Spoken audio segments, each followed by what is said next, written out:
All right, welcome to Growing Pains, a conversation with Ryan Matonis, who is president and I would guess partner co-founder of Lead360. And we're going to talk today about CRMs, outbound activities, and some of the challenges in selling to non-technical companies, and some of the challenges that SaaS companies have of their own as they grow from the technical core of their service to an outbound organization that needs to go out and lead gen. So, Ryan, welcome to the show. Thanks for having me. Excited to be here. All right, and you're in San Diego, right? I am, yeah. Beautiful All here. right. All right. And so tell me a bit about you first. I looked at your LinkedIn profile, and you've come from computational biology and moved into really software as a service. So can you talk us through some of that change? And so the long story short of it, I was working in computational biology, more focused, I guess, on computation than biology, but Right. just like the data science and computer science of bio world, I guess. I was working at a, Fortune 500 defense contractor at the same time. Long story short, I figured out that I needed to do something other than be like an employee if I wanted, I need to learn how to market and sell if I wanted to do something other than be an employee. Um, so I started trying to, do a little bit of lead gen, do a little bit of freelance stuff, figure out just this sales and marketing thing. And so my friend actually came to me and he was building a lead gen agency himself. And he knew that this was kind of my focus and I was a software developer. And he's like, hey, I was wondering if you could build this platform for me to automate my lead list building. I was like, he didn't really have the budget for it. And so we kind of came to a deal where it was like, hey, he wouldn't have to pay to, keep it alive. He wouldn't have to pay for upgrades, but I would build this thing for him. He would pay me for it one time. I would own it. He'd have a lifetime license and I could go sell it to other people that can make improvements, things like that. And so that was kind of how Lead Engine started. It was like a cold email list building platform. And so you could just go build lead lists, 10 cold emails. And so I started using that for my own lead gen. And that was how I kind of did like my own self-taught lead gen sales kind of system. Started doing like co-marketing with other platforms that, do cold email, got some bigger customers through there. One of them actually, LeadForce360, started reselling my product a lot. And then we set up an acquisition agreement through there, like a merger agreement. And that's how I ended up where I am today. Now this much larger lead gen agency that I guess actually kind of resembles the one that very closely, just much bigger, that I originally built the SaaS product for. Right. That's how I got here. Okay. And so in that process of selling, let's just go to market on those selling to channels. Did you go to your friends' competitors with your own product, or where did you go from there at your first steps? Yeah. I guess I started going after companies that would need lead gen as a service. The first thought was like, yeah, I could go and I could just start selling the software product as it is now. Hmm. It was really it was gross. It was like a couple really simple HTML pages. It had no user interface. There was no marketing behind it, things like that. Right, right. And it was also going to be selling it for like a tenth of the price of just doing lead gen for people. So I kind of thought about it for a little bit and I came up with a strategy that now I kind of refer to as like the mothership strategy. Whereas like I set up I was doing my own lead gen for people. And sure, I was competing with my friend, but there's a zillion companies that need lead gen. There was Sure. nothing, nobody cared. Yeah. Um, and so I started just doing cold email for people. I was using my SaaS. I was the power user of my SaaS.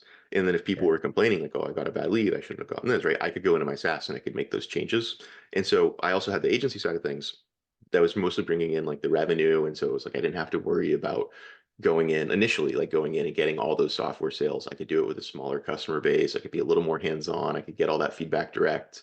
And then I didn't really start having success with the software sales until really two things. One was lifetime deals. Somebody found me, they reached out, they set up a bunch of lifetime promotions. They sold more of the product than I ever thought was possible for a single person to sell. And I had this kind of come to Jesus moment where I was like, wow.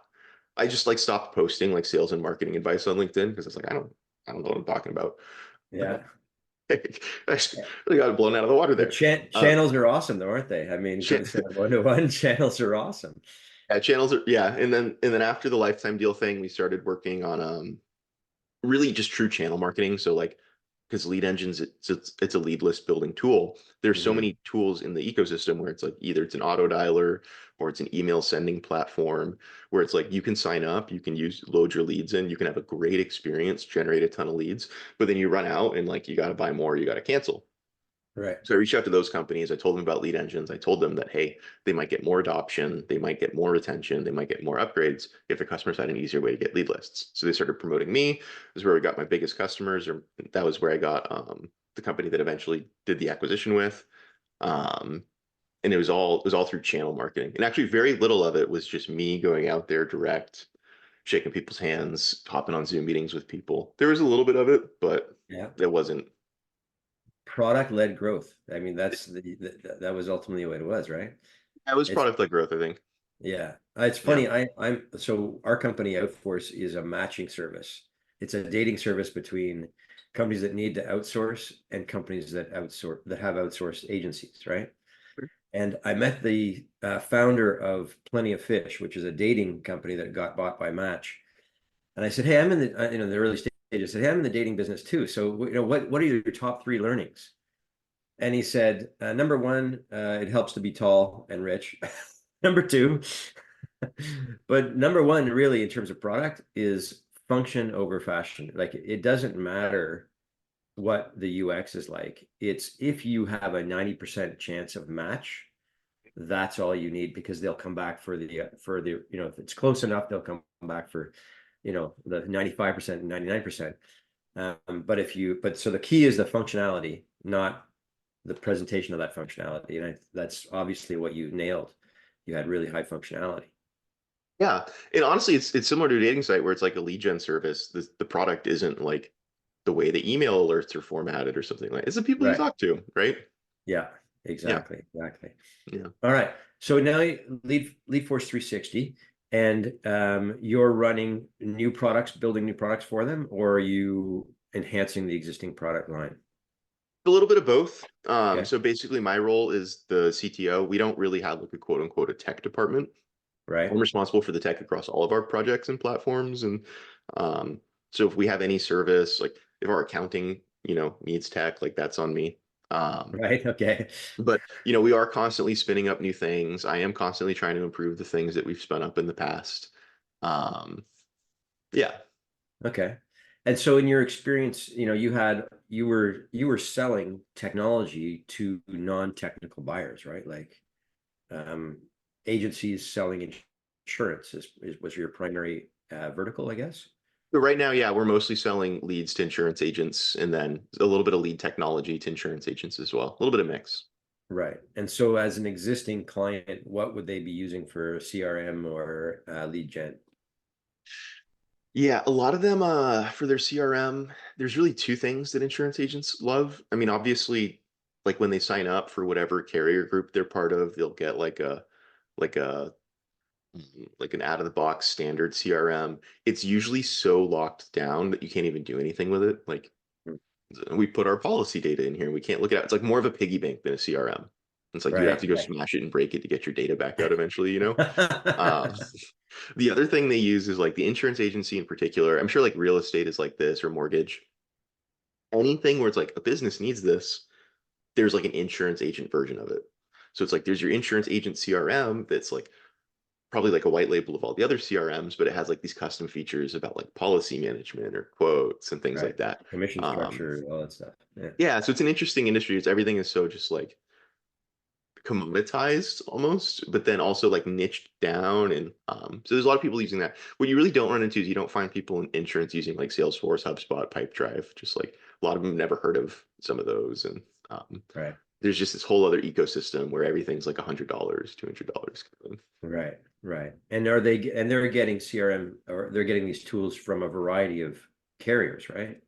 Get tools, yeah, from everywhere. Everybody buys software products a la carte, tries to figure out how to put them together on the back end. Like they don't go into it with like their shopping plan. You go to the grocery store and you're like, I need this ingredient, I need this ingredient, I need this ingredient. I'm going to Yeah. cook something. They do it the way I do it when I go to the grocery store, which isn't how I buy software, but it is how I shop for food. Just buy a bunch of random, just stuff. Um, and then You get hope that home and you. go, oh gosh, what can I even cook with this? It's like your pantry's full. You don't know what you're gonna make. Like I can't tell you how many companies run their tech like that. That's actually very true. So when you come in, what do you do? Do you do an audit of what they're using and then layer over top of that with APIs, or how do you work that? Usually step one is to see what's there. Like if it ain't broke, don't fix it. A lot of the Right, times it's broke or sometimes it's like, do they have a CRM that, I could plug into? Like the last thing we want to do is set up a second CRM. It's like, oh, a CRM is great. Two CRMs, not great. Like right. that's really defeats the purpose. Is it supposed to be like your sort of central source of truth, right? You can't have two central sources of truth. But step one is definitely auditing, not just their technology, but mostly their goals. Like, what are you Mm, actually trying to accomplish? Um, and then a lot of like working backwards, like math of sales. Okay, you want to sell this many policies a month. Well, what's your close rate? Okay, how many leads do you need? Okay, how many agents can work that many leads? Okay, so you need this many agents working this many leads. And if they do all of the processes and they follow up, and then they come back and they're like, okay, we got 100 leads. We called them each once or twice and nobody bought anything, right? It's like, well, gotta call them more than once or twice, right? It's B2B sales. It's right, like right. you're doing outbound sales. Like And um is it so do you coach them on scripting as well and content, or is it just volume metrics on probability of sale based on call? well, so it starts out, it's got to be volume and metrics and things like that. But then what you can do is you can kind of refer back to that and say, like, if I'm having this many conversations, I should be sending this many quotes and I should be winning this much business. And you just kind of look at each step and you're like, where does it Right, break down? And it's like, okay, well, you sent me this many leads, sent me 10 leads, and I talked to one person. You can usually figure out what's going wrong. It's like, how many times did you call? Like, oh, I called at the appointment time, and that was it. It's like, okay, they missed the right, appointment, keep calling. It doesn't mean they're not interested. It means they missed the appointment. Like, right, I right. think we had to reschedule this podcast, but here I am, right? So, um, Yeah, so therein lies your computational biology. You're understanding humans and the number of times they're calling, and and the data around what they're doing. That's pretty yeah, nice tie the back. the forensics of it.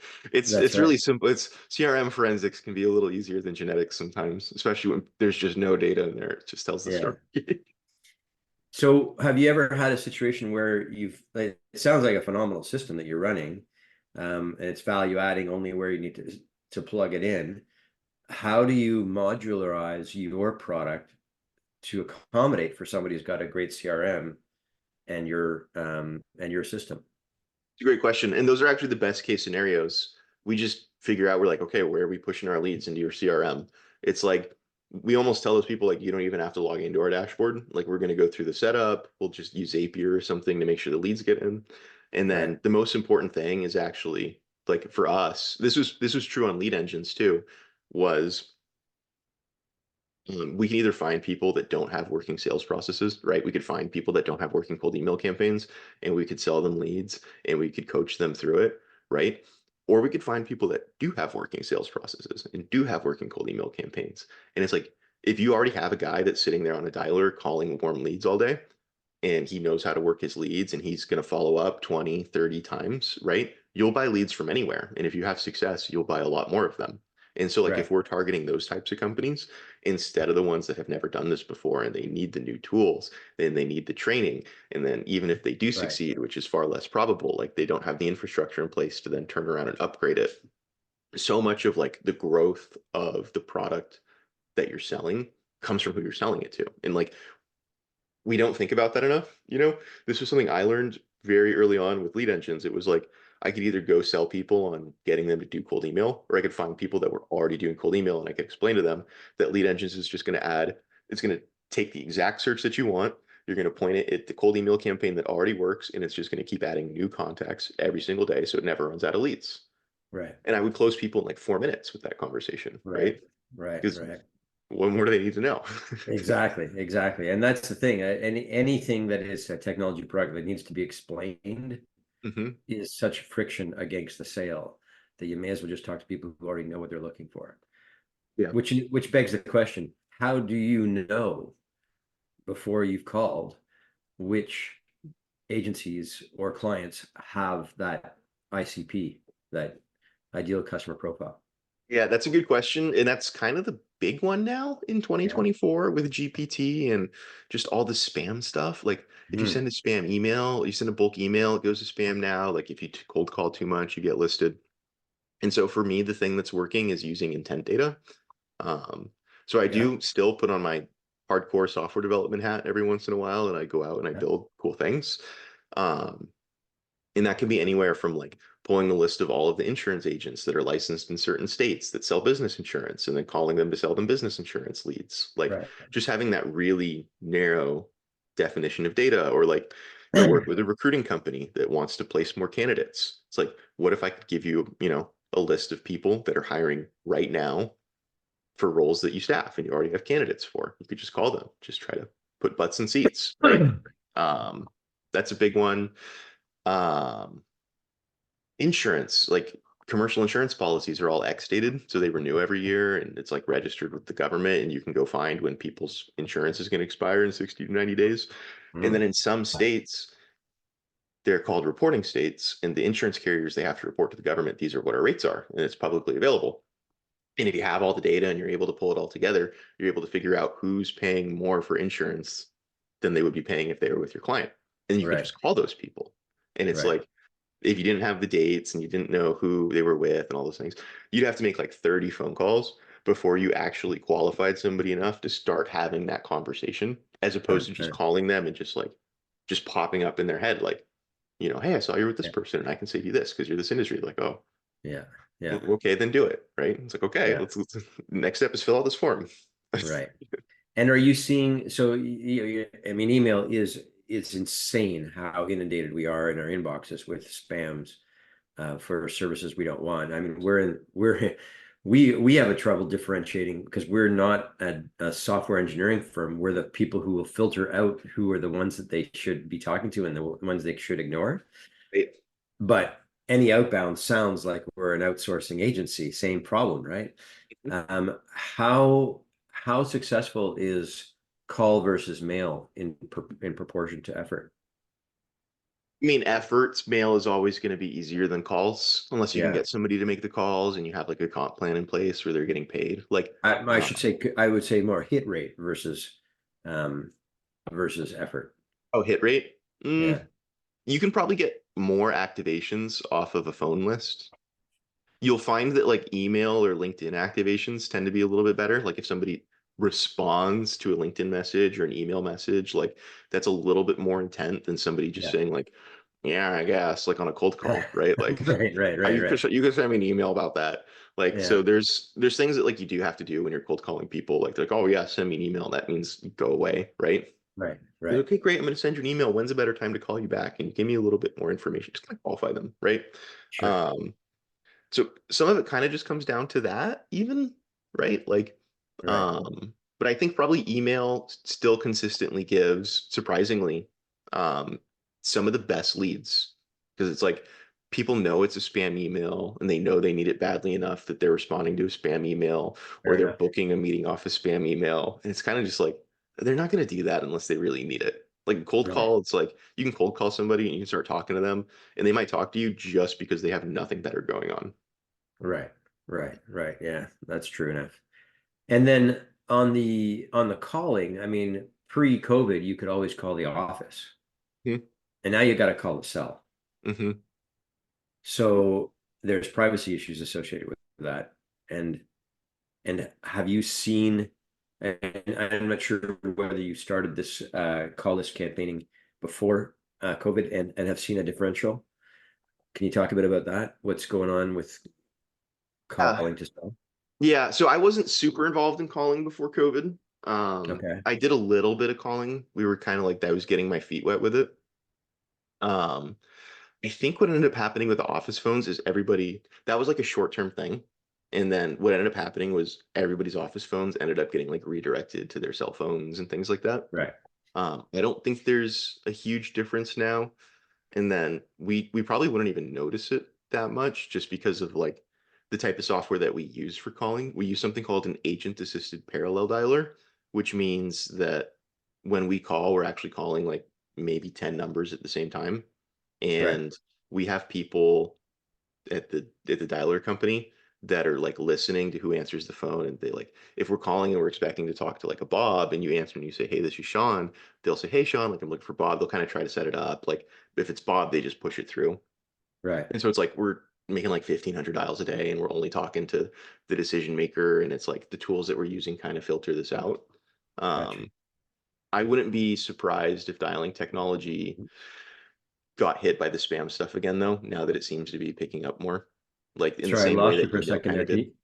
Oh, I wouldn't be surprised if dialing technology gets kind of beat up by the spam filtering the same way that email did, especially Right. with like the explosion of Chat GPT. People are going to want to be using like, people are all over like, oh, really make an AI cold caller. Like, well, one, it's illegal. It's already Yeah. illegal, but like they're Hey, probably this still is getting George ahead of it. Clooney, and I'm here. Yeah, yeah, it's I mean it's what it's going to be though in a year, right? Yeah. Like, oh, Yeah. I'm so and so. I'm calling from so and so. It's like, Elon, is this really Elon? You really want me to buy a Tesla? Yeah. Although it's funny, I've had friends who do know very important people, and they've called recently, and and the triple checking on who it really is so, everyone's really getting paranoid about who's actually on the phone. Yeah, you got to have like your safe words and Yeah. yeah. Yeah. Yeah. Interesting. So what's next? I mean, you've got a great vertical in the insurance business. And you've partnered with LeadForce360. Are you going to push the application into other verticals, or are you yeah, okay. So that's on our roadmap right now. We're looking at other verticals. We think there's probably big opportunities like in lending and real estate and things like that that have sort of the similar model. You have like a lot of agents that are kind of part of their like brokerage groups and things like that. That's kind of where Yeah. we succeed. Yeah. Um, I've always toyed with the idea of like, man, if we were doing this for ourselves, like if we were the insurance company and we were doing this for ourselves, like I can't get that out of my head. I think about it all the time, you know? So Oh maybe like, yeah. Listen, I know a guy he represented a big software services company, hmm, um, and he targeted insurance companies. hmm, And he went in, and these are big insurance companies, and some of them, and they also went after biotech. And he would basically, transfer their BPO and a whole bunch of, the usual low-hanging fruit for a tech services company, and improve their margins as a result by a substantial amount, which increased the value of the company by 10x that difference in margin. And so he decided, instead of selling this service, I'm going to go buy one of these companies and convert. flip it. And instead of making, he made good money. He made like 10 million bucks maybe with his services company. He went and got some big bankers to back him. He bought a company for 100 million and sold it for 1 billion. I mean, there you go. That might be your model, is go take over insurance company, just kill it. Yeah, it's something I've always thought of. I know I'm sure there's more that I don't know. Like I'm sure I could figure it out, right? But I'm sure it's always the unknowns. Like anytime you get into a new thing, it's like, I'm gonna, this is gonna be easy. And then it's like, you just learn. Like I didn't know there was so much to know about insurance. I'm learning new stuff about it every single day. Even just like insurance lead gen, I learn new stuff about every single day. It Right, scares me. right. Yeah, no, and it does pay to focus. Because yeah, everything seems simple from the outside. Oh, yeah, I could do that. Boom, I'm done. And no, actually, you have people issues, you have policy issues, you have legal issues, you have all these things you can't do, and there's reasons that people have worked around them. That's Yeah, cool. that's whenever people ask me like, what kind of business should I start? I'm like, you should start like a lemonade stand or like 7-Eleven because I guarantee you it's going to be way harder than like you think it is. Like you should just like even if you want to like make a burger stand that just sells burgers to people, like Yeah, you're going to have to deal with, clients and customers and inventory and vendors and like food poisoning. margins and like spreadsheets Yeah, and like it's not just going to be making burgers. It's going to be 10% of it is going to be making burgers. Like you're right, still going to do all right. the other 90%, but why would you just do something really hard like go, you're going to make the perpetual energy machine that makes a better Coca-Cola product than Coke. Like that's your mission statement or something like for your first project. Like good luck. You're still going to have to do all this other shit to make it Distribution. successful. Pardon my French. I don't know if on this podcast. Yeah, yeah, no, no. It's very true, very true. But if you can come in from a different angle, it's always really good. I Yeah. had a friend who had an advertising agency, and there was a water company that wanted to break into the water business, just talking about the, your mission on that. Totally non-technical play here, but he said, look, there's no way you're ever going to get on the shelf. All these shelf spaces are bought by Coca-Cola and Pepsi, and Nestle and the big brands. You'll never penetrate. But this water was by far the best water in the world. Like, it had won all these taste contests, beat Evian and everybody else. And so he went after a different market. He did a whole bunch of research, and he found out that the gay lesbian community have pets, and with their pets, they would never let their dog, for example, drink out of the toilet bowl. Like, that was it. So he just started a category on its own of bottled water for pets, and created dispensers and all kinds of other accoutrements, and then made tons of money because they were the only one in that category. And that enabled them to go back into the shelf and get shelf space. It's very cool. That's very cool. Yeah. Yeah. Category creation. Category creation. But in your case, it sounds like where you can scrape to get leads, and phone numbers are very available, real estate being a very good one, at least residential real estate. All the brokers are listed.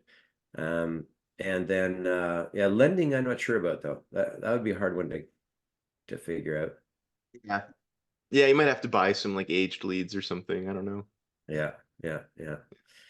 Well, it sounds like you're doing a great thing. And do you hyper personalize these, or do you just generalize in terms of the email outbound, for example? Good question. It depends on the campaign.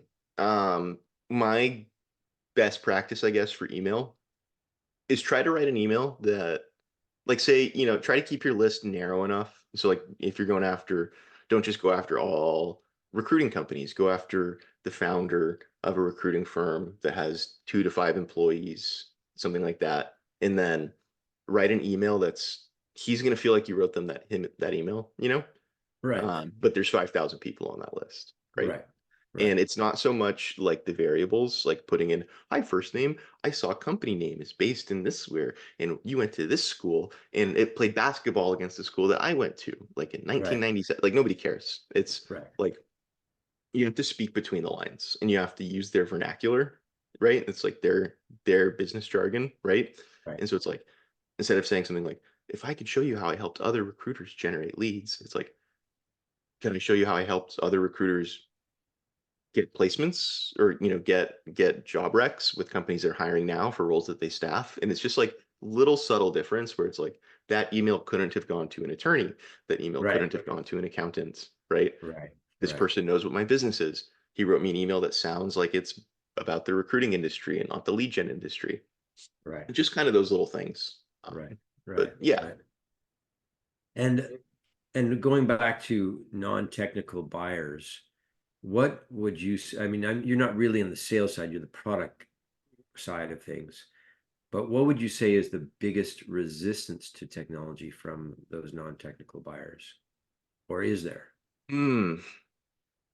I mean, usually they know they're not going to adopt, like, there's sort of just an assumption that they're not going to fully adopt technology.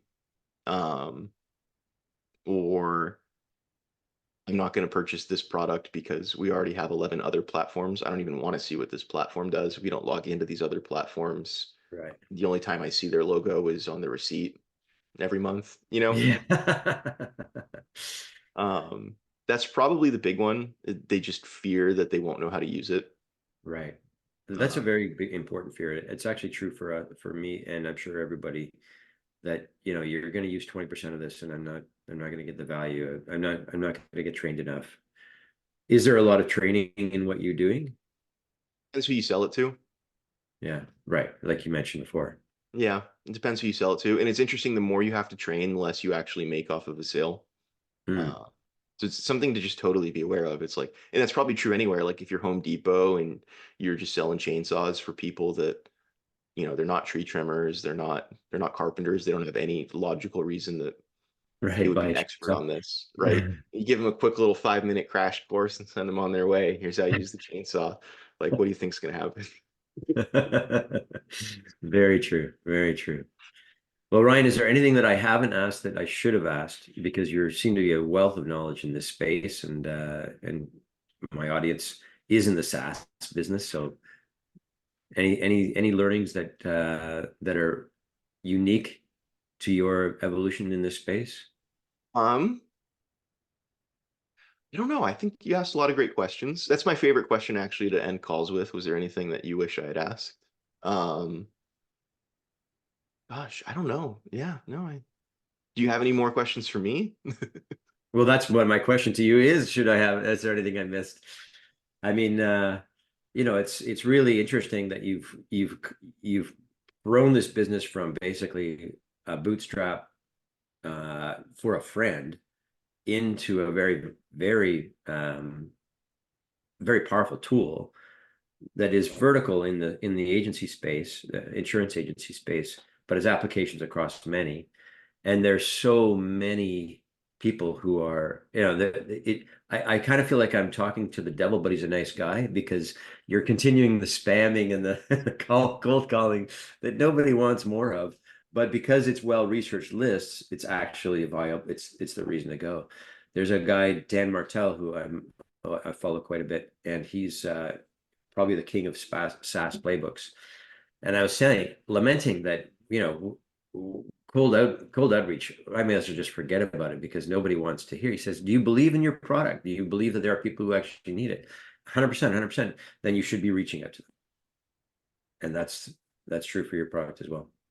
It's a huge mentality thing. It's like if you actually think that you made something that is going to help people or it's going to make their business easier, or it's going to solve their problems, or it's a good value, or they're going to buy it from you and it's money at a discount, which is just every B2B purchase at the end of the day. Hopefully everybody's just trying to buy money at a discount. That's how they think of it.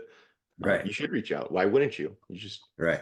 I almost feel like you, yeah, like you have an obligation almost to go tell them about this. That's right. That's kind of how I think about it. Sometimes I think about like all these people that like they're just spending so much time just like building lead lists. I talk to customers all the time. Like, yeah, we spend hours pulling these lead lists and then we have to call them and we just don't want to do it. It's just like, well, I'm glad I sent you an email. Exactly.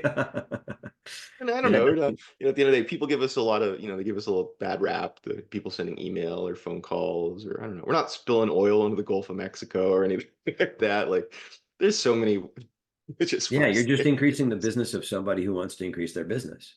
Yeah, and you're not getting cold emails from like google.com or anything like that. It's small business owners, it's entrepreneurs, it's people that are trying to make things happen. So, Totally, totally. The only thing I hope that none of your emails start with is quick question. questions. I I think we've used don't that know one. how many quick question emails I get. Yeah, you can set up like a rule to just filter those out. Yeah, yeah, yeah, Yeah. yeah. No, Well, listen, people Brian, openly. it's been great to talk to you, and thank you for your advice. And let's stay in touch. I may be a customer. Awesome. Yeah, Sean, it was great speaking with you. I had a great time. Thanks for Okay. inviting me. All right. Take care. Yeah, take care. Talk soon.